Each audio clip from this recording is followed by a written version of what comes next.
it's a rock band, and there's a certain attitude that goes along with that. And I don't mean in anything negative, just kind of more like freedom and artistic expression. This interview is from Triple J, and Robbie Buck here asking Craig Nicholls that when he's writing songs, does he think of the live show at all? I'm not really thinking about anything. It's just kind of like, off with the fairies, whatever. You kind of like it's all like daydreaming and stuff like that. So yeah, we don't really have that in our heads at all. Like, is this gonna work on stage?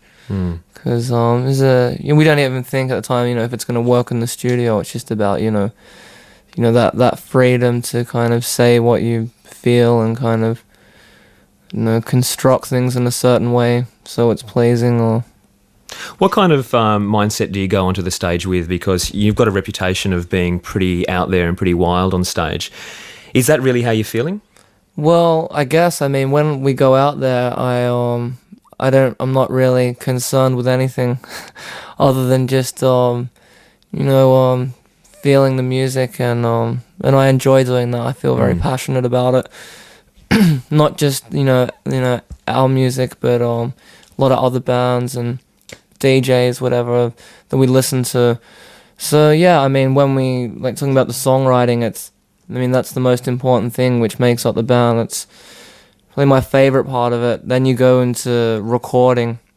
We do the best we can in putting them down, as the song, is the direction it's going in. We kind of like jump around from different styles and stuff like that, but we try and combine things as well. But yeah, I guess when we go out on stage, it's like, the songs then, in the studio and in the songwriting, they're the most important thing, but then they're not secondary on stage. But it's not like we're going to be, I don't think it's important for us to think that we have to hit every note and everything, because sometimes sometimes it's more abrasive, sometimes it's a lot more restrained.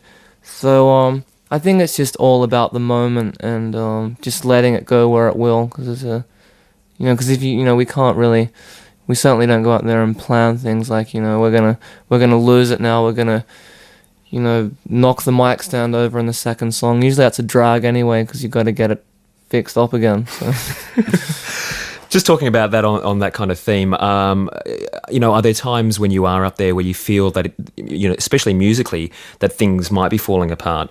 And what's your responses to that when that happens? Well, it's there's no rules. That's what the thing is, and so everyone's entitled to their opinion. And like sometimes we do improvising, sometimes we don't. It's like, so it's different. Like each time we play.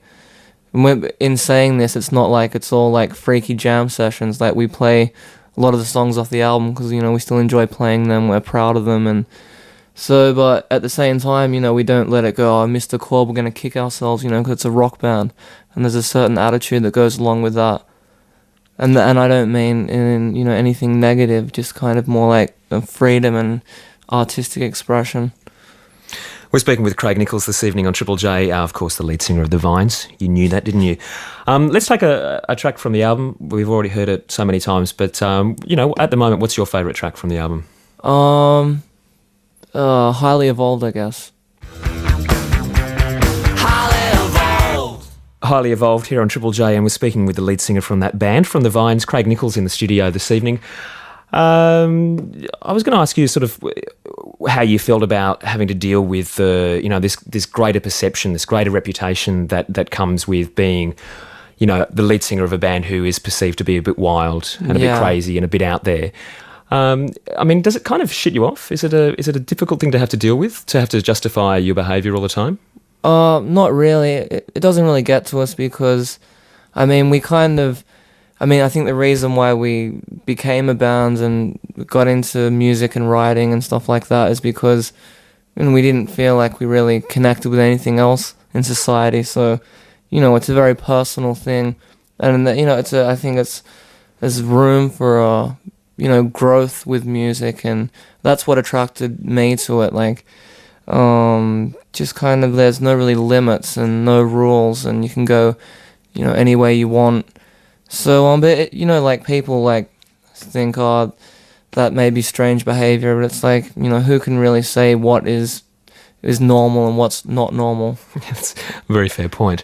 What about, though, from your peers when you're getting, if you're getting any sort of attitude from your peers? And I guess, Dave Grohl from the Foo Fighters is the most obvious one to pick up on in this area, who has been reported as saying, like he's cynical about your guys' approach on stage. Right. I mean, how do you respond to that, or is... I'd never heard that myself. I wasn't aware that he was watching us play. Like I said before, everyone has, the right to their own opinion, so... Yeah, fair enough. Look, that's cool. I think they do as well. Yeah. If you could do anything with the band at the moment, if you could, completely away from what must be, regimented structures, that is, you have to tour, you have to write songs, you have to go into the studios and do these things. There's a lot, even though you talk about being free, there's still a lot of regimented control that it comes with being in a famous rock band.